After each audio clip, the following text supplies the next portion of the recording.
Hello students. तो last video में अपन ने टॉर्क के बारे में पढ़ा था कि अगर कॉइल को एक मैग्नेटिक फील्ड में रखा जाए तो उसके ऊपर कितना टॉर्क और कैसे टॉर्क लगता है। No translational motion, only rotational motion by a couple of force. आज उसी के एप्लीकेशन पे एक इंस्ट्रूमेंट है जिसका नाम क्या है, गैल्वेनोमीटर। तो आज अपने को उसी के बारे में पढ़ना है। तो देखो, गैल्वेनोमीटर का मैंने ये डायग्राम बना रखा है। डायग्राम और भी अलग अलग तरीके से ऑनलाइन भी आपको मिल जाएंगे, बहुत सारे मिल जाएंगे। आप कोई भी बना सकते हो, ये भी बना सकते हो, ऑनलाइन वाला बना सकते हो, बुक में भी एक दे रखा है, आप वो भी बना सकते हो, तो कोई भी चलेगा। तो अपने को तो एक डायग्राम एक मतलब से समझना है कि गैल्वेनोमीटर का काम क्या होता है, उसका डिस्क्रिप्शन वगैरह वो सारा आपको याद रखना है। तो देखो क्या चीज़ होता है, दो परमानेंट मैग्नेट्स होते हैं, एक नॉर्थ पोल एक साउथ पोल, लेकिन ये क्या है, सिलेंड्रिकल फॉर्म में कट होते हैं। बीच में अपन ने कॉइल रखा है, जो अपन ने लास्ट वीडियो में अपन ने टॉर्क के केस में रखा था। और ये जो डॉटेड आपको दिख रहा है, ये एक फ्रेम होता है। उस फ्रेम के ऊपर क्या है, वायर को लपेटा जाता है, वायर को बांधा जाता है।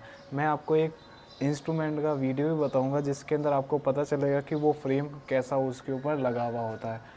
उस फ्रेम से अटैच्ड होता है एक इंडिकेटर, जिसे अपन एरो के फॉर्म में देखते हैं। ऊपर होता है स्केल, जो एरो क्या है उस स्केल के ऊपर घूमता रहता है। मेन चीज़ यहाँ पे लगी हुई होती है, इस कॉइल के साथ में एक अटैच्ड होती है टॉर्शन स्प्रिंग, या इसको बोल सकते हैं हेयर स्प्रिंग, जो क्या है कि जितना ये घूमता है इसका उल्टा टॉर्क ये क्या करता है, प्रोड्यूस करता है। कैसे प्रोड्यूस करता है वो अपन बाद में अपन देखेंगे, ठीक है।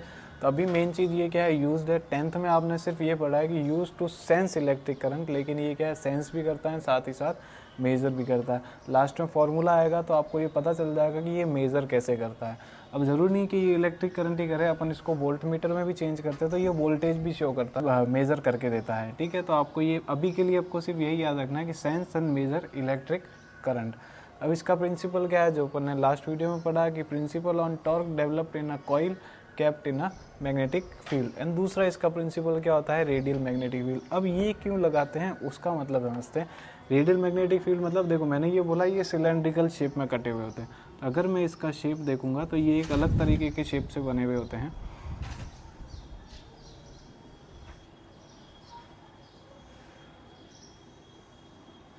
ये मेरे पास में नॉर्थ पोल होता है, ये मेरे पास में क्या होता है, साउथ पोल। ये वापस आगे चले जाते हैं।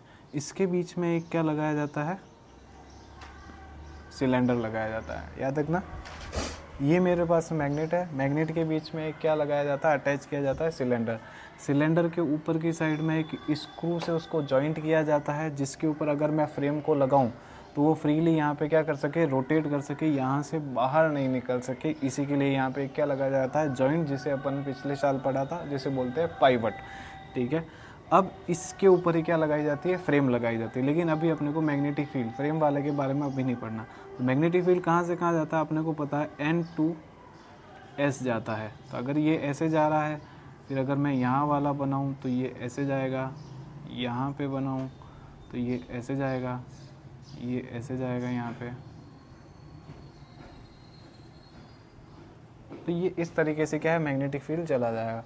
लेकिन अपने को ये पता है कि मैग्नेटिक फील्ड की लाइंस कभी भी कट नहीं करती। कट नहीं करती है मतलब ये ऐसे जा रहा है, ये ऐसे जा रहा है, तो यहाँ पे कट नहीं हो सकता। कट नहीं हो सकता तो इन मैग्नेटिक फील्ड का शेप कैसा हो जाएगा, ये तो सीधा सीधा ही जाएगा, इसका शेप ये क्या हो जाएगा, चेंज हो जाएगा, और ये ऐसे निकल जाएगा।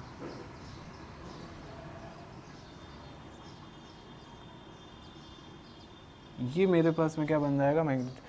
अब इस तरीके को अगर ध्यान से देखें तो अपने को ये क्या पता चलेगा कि सारी की सारी लाइंस कहाँ से आती हुई शो कर रही है, सेंटर से आती हुई शो कर रही है। सेंटर से आती हुई शो कर रही है मतलब वो किसके तौर पे दिखाएगा, रेडियस के तौर पे दिखाएगा। इसी को ही अपन ने क्या बोला है, रेडियल मैग्नेटिक फील्ड। लेकिन अपन ने ये इसके ऊपर ही क्यों काम कर रहा है, इसका रीज़न क्या है। तो देखो अपने पास में क्या बनाया अपन ने,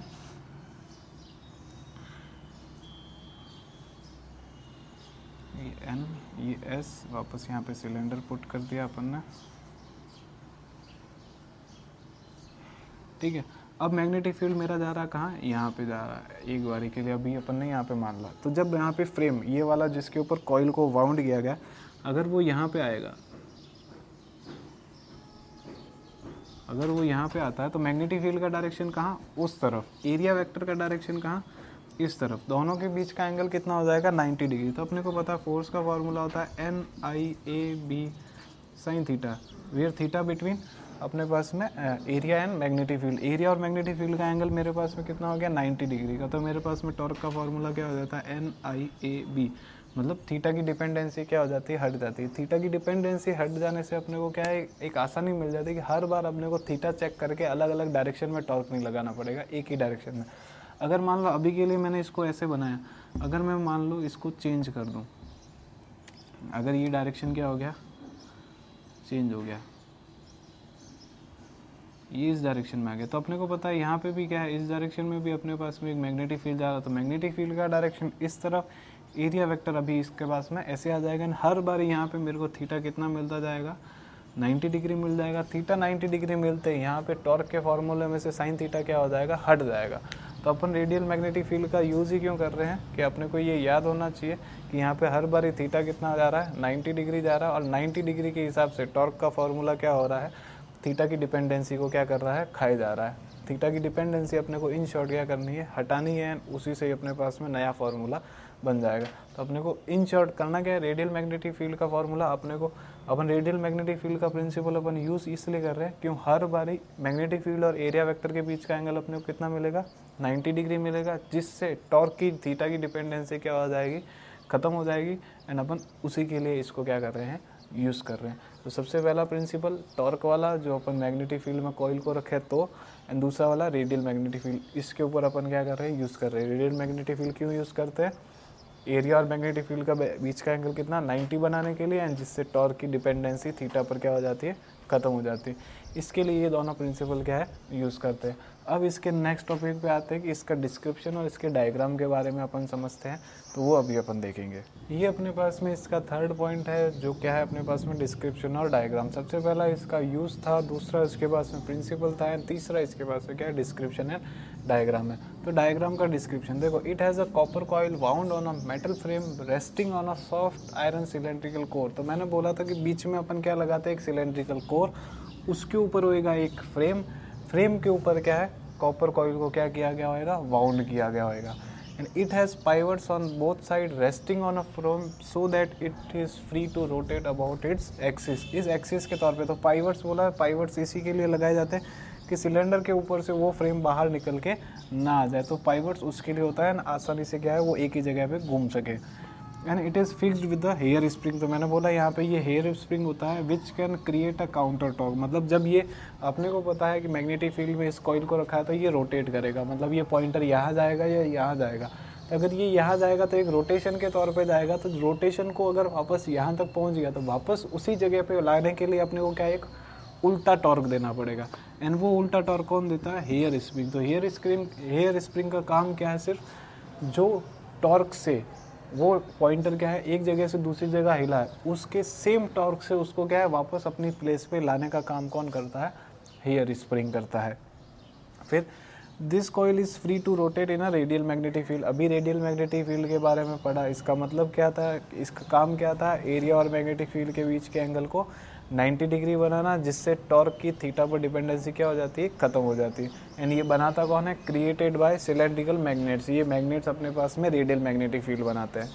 जैसे ही ये मैग्नेटिक फील्ड बनाएगा तो ये कॉइल क्या करेगा, रोटेट करेगा, और इस रोटेशन को मेज़र करने के लिए अपन ने क्या है, एक इंडिकेटर और स्केल लगा रखा।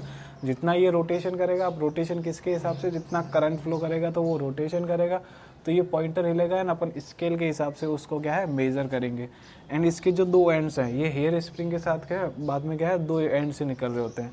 तो ये दो एंड्स क्या करते हैं, दो टर्मिनल पे बाहर की साइड में क्या है कनेक्ट हो सकते हैं, जिससे अपने को पता चल जाएगा कि वो दो कनेक्शन में करंट चल रहा है कि नहीं चल रहा है, कितना चल रहा है वो बाय द फॉर्मूला पता चल रहा है। अदरवाइजली अपने को अगर कनेक्ट करें तो अपने को सिर्फ इतना ही पता चलता है कि उसके अंदर करंट चल रहा है या नहीं चल रहा है। तो ये अपने पास में क्या है, इस गैल्वेनोमीटर के डिस्क्रिप्शन है, डायग्राम है।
अब इसकी क्या है वर्किंग पे चलते, तो वर्किंग में क्या आएगा देखो, जैसे ही अपन इसको मैग्नेटिक फील्ड में रखा तो ये कॉइल क्या करना होएगा, स्टार्ट होएगा रोटेट करना स्टार्ट होएगा।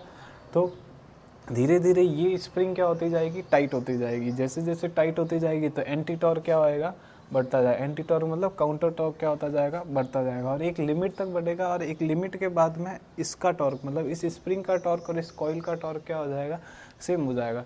तब वहाँ पे वो रोटेशन क्या हो जाएगा, रुक जाएगा। एंड उस रुक जाने से हिसाब से क्या हो जाएगा, वो वापस अपनी पोजीशन में आ जाएगा। एंड इसी के हिसाब से अपन क्या है, इसको वर्किंग को याद रखते हैं। ठीक है, तो वर्किंग अभी पहले एक बारी के लिए इसको याद रखो, फिर अपन वर्किंग भी देखते हैं। ये है इसका वर्किंग। वर्किंग में अभी मैंने थोड़ी देर पहले ही बताया, सेम टू सेम वही उसी को ही मैंने लैंग्वेज में क्या किया है, राइट अप किया है। क्या है देखो, when current is allowed to flow in the coil which kept in a magnetic field. तो अपने को पता है कि अगर एक कॉइल को मैग्नेटिक फील्ड में रखा गया है, उसमें से करंट अपन पास करे तो वो क्या है, टॉर्क प्रोड्यूस करता है एंड रोटेट होने लगता है। तो fixed torque is created in it, एक फिक्स टॉर्क तो उसके अंदर क्रिएट होगा ही होगा, जिसकी वजह से वो क्या करने लगता है, रोटेट करने लगता है। एंड इस टॉर्क की वजह से जैसे ही वो रोटेट होता है, हेयर स्प्रिंग भी क्या होती है, टाइट होती है। क्यों? क्योंकि अगर मान लो ये ऐसे रोटेट होता है तो स्प्रिंग उल्टी साइड में रोटेट होती है, जिसके हिसाब से क्या होता है, एक खिंचाव पैदा होता है। खिंचाव मतलब वो क्या है, आपस में टाइट होने लगता है, मतलब ये वाली स्प्रिंग टाइट होने लगती है। एंड ये क्रिएट क्या करता है, this creates a anti torque in the spring. क्यों? क्योंकि देखो ड्यू टू इनर्शिया इसको टाइट कर दिया, लेकिन ये टाइट थोड़ा ही रहना चाहता है। तो ड्यू टू इनर्शिया ये वापस उसी शेप में आना चाहता है। उसी शेप में आने के लिए उसको इसने इस कॉइल ने इस डायरेक्शन में टॉर्क लगाया, तो ये स्प्रिंग क्या है, दूसरी डायरेक्शन में। दूसरी डायरेक्शन मतलब एक एंटी टॉर्क है, जो अपन ने पहले लिखा काउंटर टॉर्क प्रोड्यूस करती है, मतलब वो क्रिएट होता है। जैसे जैसे रोटेशन होता जाता है, ये काउंटर टॉर्क क्या होता जाता है, बढ़ता जाता है, धीरे धीरे बढ़ता जाता है।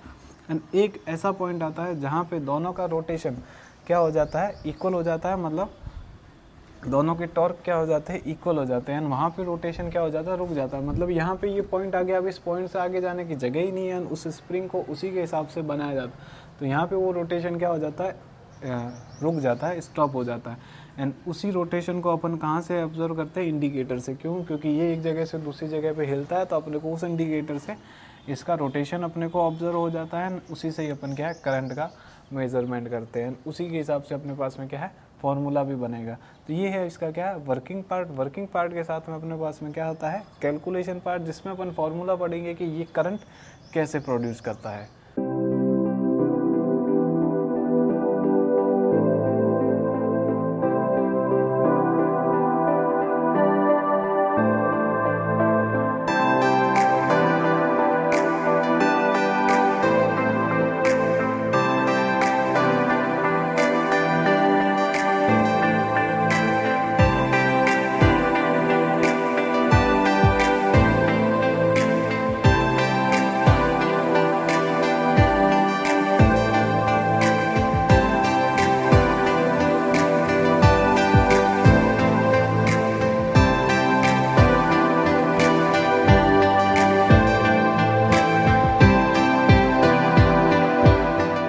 अब अपने को देखना है कि इसका कैलकुलेशन पार्ट। तो अपने को पता है, देखो, torque created by coil. Coil ने कितना टॉर्क क्रिएट किया था, तो वो अपने को पता है NIAB, जिसको अपन नाम दे देते टॉर्क कॉइल।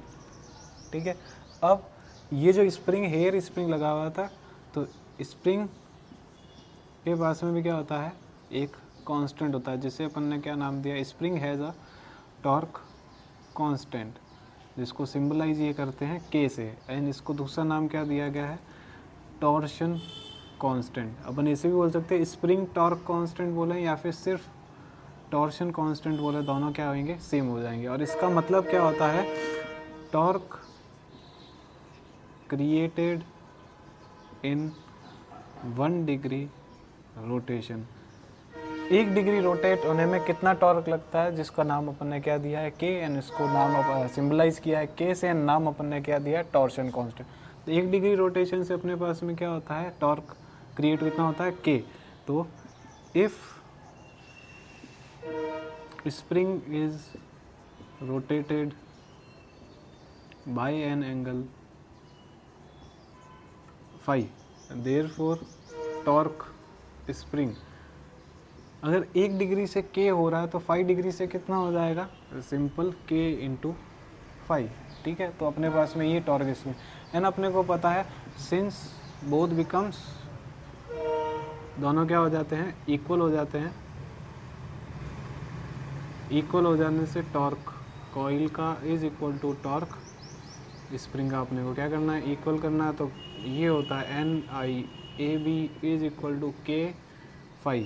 तो अपने पास में I का फॉर्मूला क्या आ जाता है, K upon NAB into 5।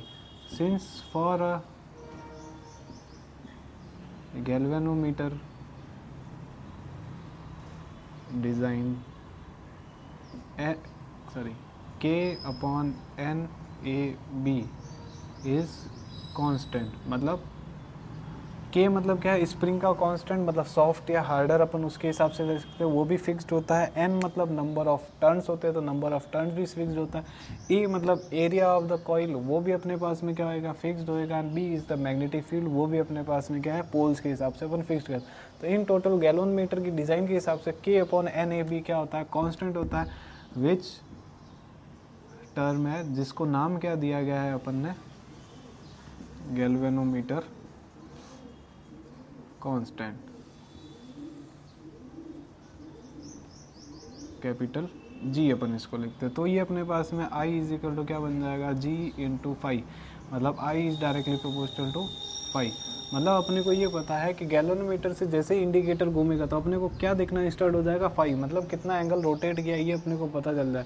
And अगर कितना एंगल रोटेट किया तो अपने पास में करंट का मेजरमेंट भी क्या है, आ जाएगा। तो ये चीज़ याद रखिए, देखो 5 एंगल मतलब वो रोटेट गया तो अपने को ये पता चला कि उसके अंदर करंट चला है, लेकिन बाय दिस फार्मूला अपन उसको क्या है, करंट का मेजरमेंट भी फाइंड कर सकते हैं। तो इसी के हिसाब से इसका यूज़ था कि to sense and measure electric current. तो अपने को ये क्या है, इसका फार्मूला अपने को मिल जाता है। तो फार्मूला अपने को ऐसे याद रखना है, इसका वैल्यू फिक्स्ड होता है तो अपन नॉर्मली ये भी याद रख सकते हैं, ठीक है। अब इसकी चेक करनी होती है कि सेंसिटिविटी क्या आती है, ठीक है। तो ये इसकी इम्पोर्टेंट टर्म है सेंसिटिविटी। अब सेंसिटिविटी इसके पास में 2 तरीके की है। सबसे पहली है इसके पास में करंट सेंसिटिविटी, दूसरी है इसके पास में वोल्टेज सेंसिटिविटी। दोनों का फार्मूला क्या है, करंट सेंस, नाम लिख देना पूरा, current sensitivity end voltage sensitivity. Formula इसका क्या होता है, डिफ्लेक्शन पर यूनिट करंट, याद रखना, डिफ्लेक्शन पर यूनिट करंट। और इसका फार्मूला क्या हो जाएगा, डिफ्लेक्शन पर यूनिट वोल्टेज। तो डिफ्लेक्शन का फार्मूला मतलब फाई का फार्मूला अपन यहाँ से निकाल लेते हैं, तो NAB अपॉन K, यहाँ पे I नीचे पड़ा और उसका I आ जाएगा ऊपर। तो कट कटा के अपने पास में NAB अपॉन K, ये जो मेरे पास में क्या होएगा, करंट सेंसिटिविटी, इसको क्या लिखते हैं, IS लिखते हैं। तो देखो करंट सेंसिटिविटी मतलब एक तरीके से क्या है, जैसे दो अपन ने अलग अलग गैल्वेनोमीटर लिए, दोनों में अपन ने 2 एम्पियर का करंट क्या करवाया, फ्लो करवाया।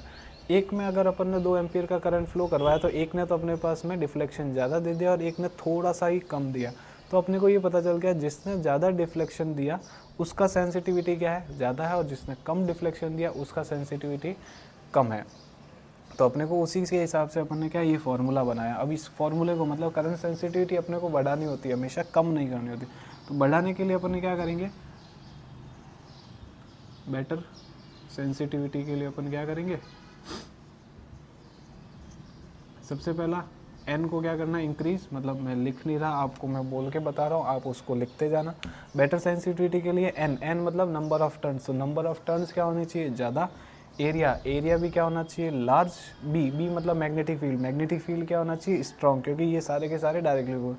अब के क्या है, नीचे, तो अपने को पता है के क्या होना चाहिए, लेस। तो इसके लिए मैं लिख देता हूँ के शुड बी लेस मतलब अपने पास में स्प्रिंग कैसा होना चाहिए, सॉफ्टर स्प्रिंग होना चाहिए। स्प्रिंग कैसा होना चाहिए, सॉफ्ट होना चाहिए, बहुत ही पतला होना चाहिए। जैसे अपने को पता है बॉल पेन के अंदर अपने पास में एक स्प्रिंग अटैच्ड होता है जो रिफिल के साथ में लगा होता है, वो सॉफ्टर स्प्रिंग होता है, तो वो वाला अपने पास में लगा हुआ होना चाहिए। अब दूसरा क्या है अपने पास में, वोल्टेज वाला। तो वोल्टेज वाले के लिए फार्मूला अपन लगाते हैं, तो ये NAB I upon K, and V को अपन लिख सकते हैं I इंटू R। तो I से I कट जाएगा तो VS मेरे पास में क्या बन जाएगा, 1 upon R। NAB upon K अपने को पता क्या होता है, IS होता है। तो ये मेरे पास में ये फार्मूला हो जाएगा। एंड अगर अपन इसको शॉर्ट में लिखना चाहे तो NAB/K/R अपन ये भी लिख सकते हैं। तो देखो वोल्टेज सेंसिटिविटी को बढ़ाने के लिए अपने को वही काम करना है। देखो नंबर ऑफ टर्न्स बढ़ाने हैं, एरिया लार्ज करना है, मैग्नेटिक फील्ड को बढ़ाना है। एंड K को क्या करना है, स्मॉल, मतलब स्प्रिंग क्या होनी चाहिए, सॉफ्टर। अगर मान लो वो बोले कि इन सब चीज़ों को हटा के, मतलब इन सब चीज़ों को नहीं लेना है, तो अपने को क्या करना है, मतलब करंट सेंसिटिविटी को मत छेड़िए आप, बिना करंट सेंसिटिविटी को छेड़े आपको क्या करना है, वोल्टेज सेंसिटिविटी बढ़ानी है। तो अपने को ये पता है, देखो 1/R, मतलब रेजिस्टेंस अगर कम होएगा तो वोल्टेज सेंसिटिविटी क्या हो जाएगी, बढ़ जाएगी। तो थर्ड चैप्टर के हिसाब से फॉर्मूला याद कीजिए रेजिस्टेंस का। तो रेजिस्टेंस का फॉर्मूला होता है R=ρL/A। तो इससे तो कोई फ़र्क नहीं पड़ता, अपने को ये पता है डायरेक्टली प्रोपोर्शनल टू L/A। तो रेजिस्टेंस को अपने को क्या करना है, कम करना है। अगर रेजिस्टेंस को कम करना है तो लेंथ को क्या करना पड़ेगा, कम, और एरिया को क्या करना पड़ेगा, इंक्रीज़ करना पड़ेगा। तो फर्स्ट कंडीशन, अगर मान लो लेंथ को मैंने कम किया, अगर लेंथ को कम किया तो नंबर ऑफ टर्न्स क्या हो जाएंगे, कम हो जाएंगे। रेजिस्टेंस भले ही इंक्रीज है लेकिन नंबर ऑफ टर्न्स क्या हो जाएंगे, कम हो जाएंगे। तो मेरा वोल्टेज सेंसिटिविटी क्या हो जाएगा, कम हो जाएगा। तो ये वाला अपन मेथड नहीं लगाएंगे, मतलब लेंथ को कम अपन नहीं करेंगे।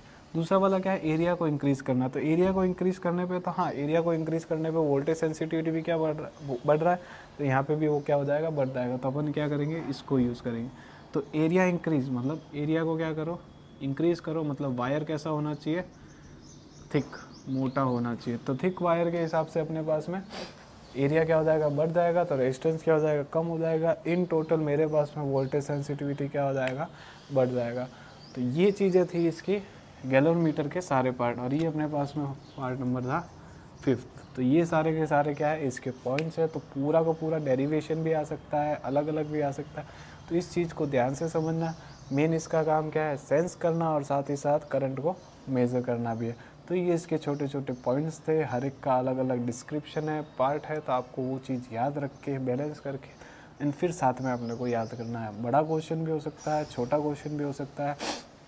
इसके ऊपर 3 एक्सपेरिमेंट भी है। तो वो एक्सपेरिमेंट आपको क्या है, मैं नेक्स्ट वीडियो में बताऊंगा। तो उसके हिसाब से आपको क्या है, एक्सपेरिमेंट करने में भी आसानी आएगा। टिल देन आपको इसके अंदर कोई डाउट आए तो आप कमेंट बॉक्स में लिखिए, कुछ भी हो वो लिख दो, मैं उसका आंसर आपको जल्दी भेज दूंगा।